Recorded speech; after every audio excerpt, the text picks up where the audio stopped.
Aduh, pantes.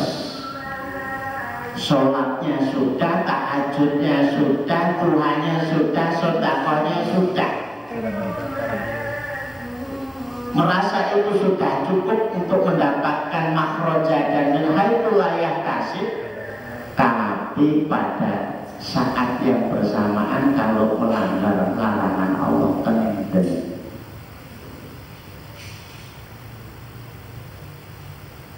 Walaupun takwa tadi sudah dilalui pada saat yang bersamaan yang dimakan makanan subhan, makanan haram, kendeng. Nah, bagaimana akan kok? Inilah yang menjadi penghambat dan penyumbat. Yang kedua, yang dimaksud takwa itu adalah al-amalu bitanzil, melaksanakan apa yang diturunkan oleh Allah Subhanahu wa ta'ala. Sehingga benar-benar Al-Quran itu bukan hanya akan menghias di lemari-lemari masjid dan musola atau di rumah-rumah kita yang berbentuk mushaf, tapi akan menjadi Al-Quran yang berjalan. Bukan sebatas seseorang itu mengambil khasiat membacanya, tapi sampai khasiat melaksanakannya. Sehingga kesibukan seorang mukmin itu setiap hari mematut diri di hadapan Quran. Kira-kira tidur saya ini sudah sesuai dengan Quran apa belum?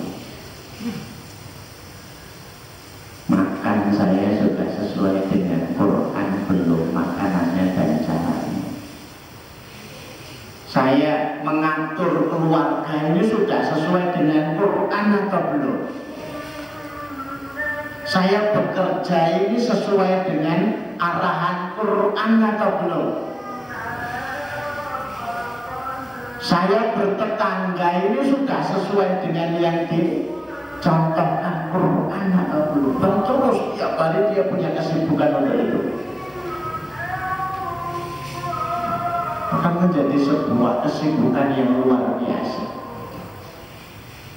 Nah, setidak-tidaknya kan sudah diawali minimalnya dengan belajar Qurannya itu menjadi agenda rumah tangga kita, agar kita paling tidak termasuk salah satu di antara yang disebut oleh Rasulullah, khairukum man ta'allamal Qur'an wa 'allama.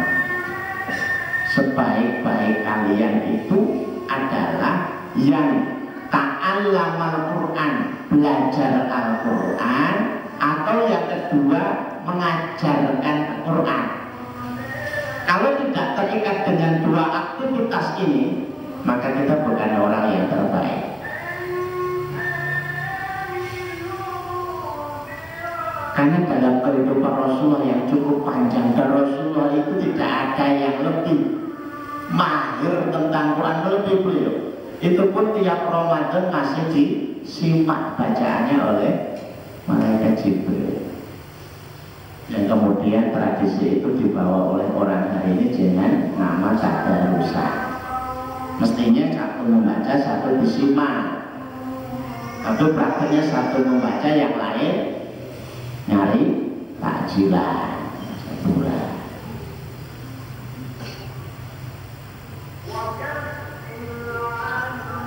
Arti yang ketiga dari arti takwa itu adalah al-qanaatu bil qalil. Makna yang sangat indah. Engkau disebut bertakwa kalau kamu qanaah. Qanaah itu menerima, dibawa dalam bahasa Jawa limo. Apapun yang dibagi oleh Allah dalam persoalan apapun dari rezekinya, walaupun itu kenyataannya sedikit. Inilah jawaban yang menyempurnakan dari yang pertama dan yang kedua. Kenapa sakit tidak sembuh-sembuh? Kenapa bisnis tidak sukses-sukses? Kenapa tidak segera dapat jodoh? Kenapa tidak segera dapat omongan? Kenapa hutang tidak segera lunas? Jawabannya adalah karena gagal mensyukuri yang kecil. Bagaimana akan mengundang yang besar? Padahal syarat untuk bertambahnya nikmat la azidannakum itu dengan la in syakartum. Kalau kamu syukuri walaupun itu sedikit, la azidannakum, pasti aku akan tambah. Walaupun hari ini masih pakai sepeda ontel, alhamdulillah, disyukuri, digunakan untuk ke masjid, digunakan untuk mengikuti pengajian-pengajian. Walaupun hari ini kondisinya masih sakit, disyukuri, alhamdulillah, sakitnya lebih sedikit daripada sehatnya. Tapi kalau kita ini gagal al-qanaatu bil qauli, yang terjadi naik sepeda yang dibayangkan naik mobil,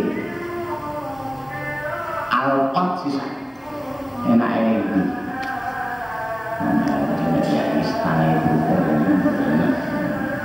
tapi kenyataannya sih kawan dan enak, betul dah enak.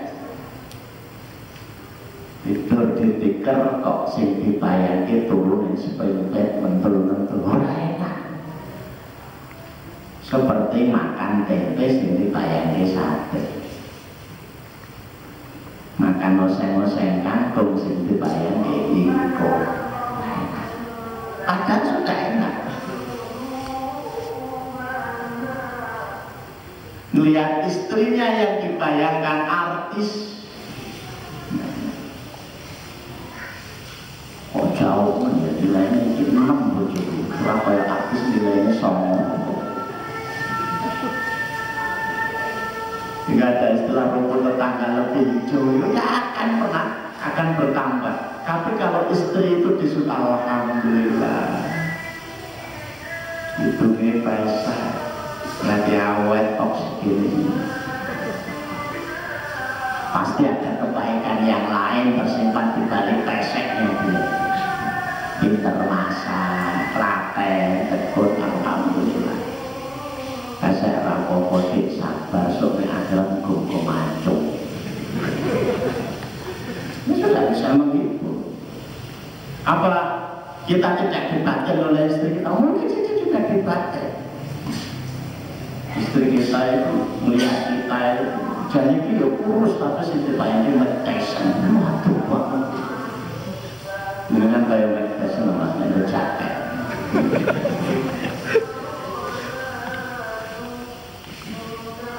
Nggak akan pernah mendapatkan nilai takwa ketika kita gagal menikmati yang kecil-kecil itu.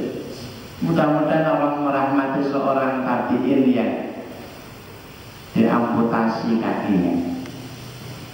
Dan saya senang sekali membaca kisahnya karena begitu cerdas dan memahaminya dia. Hari itu diamputasi belum ada obat bius. Ditawarkan yang akan mengamputasi itu disuruh minum arak.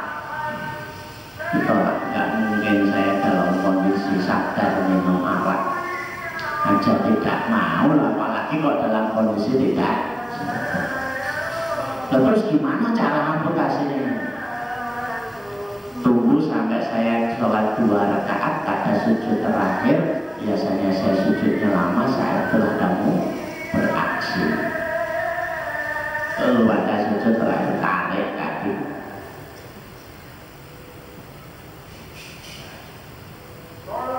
dipotong. Saya tidak tahu persis di buku tarik karena tidak dijelaskan, sehingga saya menerka-nerka kira-kira di zaman semono motongi gopo.